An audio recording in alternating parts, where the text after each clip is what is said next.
Hello, it's Elizabeth here from Interview Skills Clinic. In this video, I want to help you answer an influencing question. Now, influencing is probably one of the most common communication questions. You might have already seen the video that I put out, I think probably a couple of years ago now, which was about 10 communication questions that you could practice before an interview. But this one is going to focus specifically on communications. Now, the kind of questions that you get, they vary, but they're all very, very similar. Tell me about a time when you had to influence somebody, a senior manager, who had a different perspective to your own. How did you go about influencing them? Another question might be if you were, maybe going to be asked to work with lots of different stakeholders. They might say to you, can you give me an example of a time when you were working with multiple stakeholders who had a different perspective, or you had to build consensus? How did you go about influencing the outcome? So that's a sort of broader influencing question. Another one might be, tell me about a time when you needed to communicate across different teams and you faced some resistance, or you were communicating a difficult message and faced some resistance. How would you go about influencing them? So influencing is a very sort of important question to prepare for when you're going for an interview across, multiple levels. But certainly if you're going for a mid-level position and above, you can almost guarantee that you're going to get a question on influencing. So how do you go about answering it?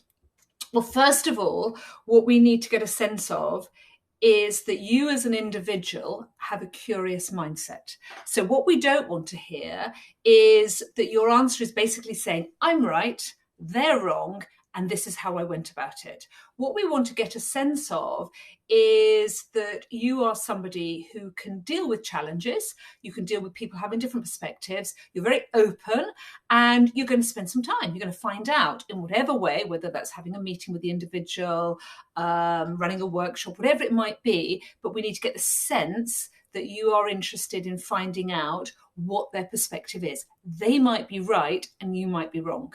Okay, so the curious mindset needs to come through early in your answer.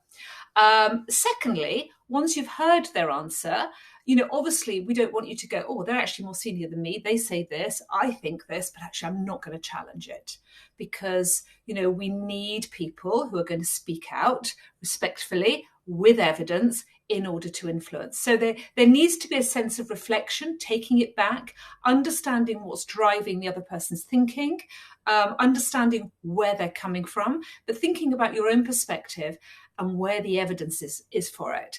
Now, if you're working with a team and you're leading a team, then there'll be a sort of sense of working together with your team to come up with that evidence or to review that evidence. Now, how do we then influence? We know somebody's got a different perspective. We've looked at the evidence. We think that we have really got something to say here, and there are maybe risks attached to the way that somebody else is thinking about it. So you would present that evidence back. Now, in a more basic communicating and influencing example, and by that I mean, somebody sort of in a junior mid-level kind of role, but not very, very senior, I think it's okay to talk about influencing through evidence, presenting that evidence, going back, sharing it, and as a result of that, influencing the outcome and maybe, being able to work through a solution that meets both what you think and what they might think. Okay, so that's a sort of basic level influencing. But actually, if you want a really good answer, it's not enough just to influence directly. So influencing directly is influencing through evidence. You're going to give evidence to support your answer. But actually, we also need to get a sense that you are anticipating that they may not go ahead with what you say. They're going to be resistant to it.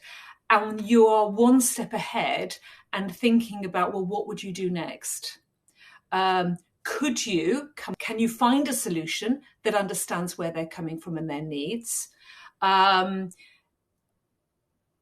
you influence in a different way? Can you influence indirectly? So if you are influencing somebody in a senior position you don't have a relationship with, you don't know them very well, you haven't worked with them before, are there other people around that person who you do have a better relationship with, who you might be able to influence indirectly by working with them first, get them on board, and then together go and influence?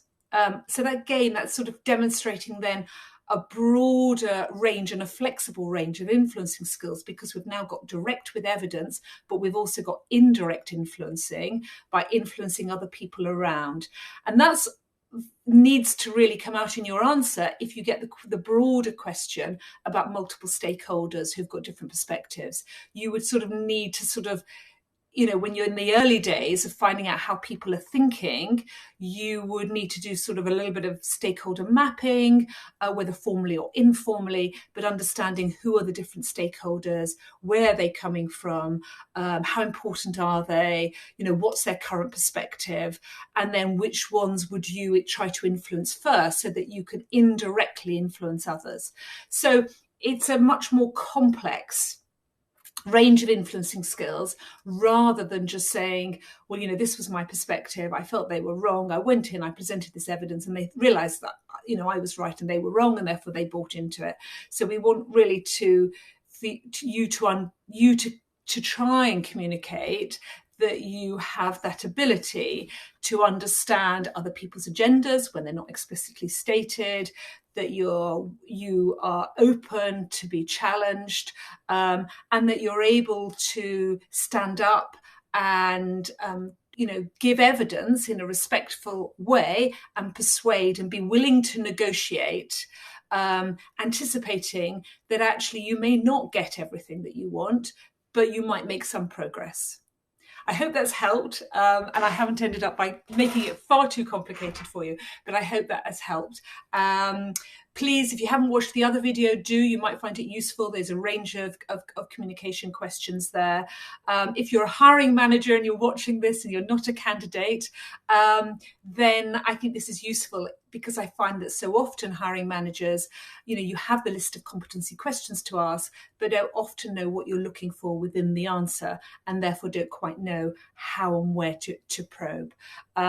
So this, I think, video is very useful for that. If you like this video, please do subscribe to the channel, like it, all that kind of stuff.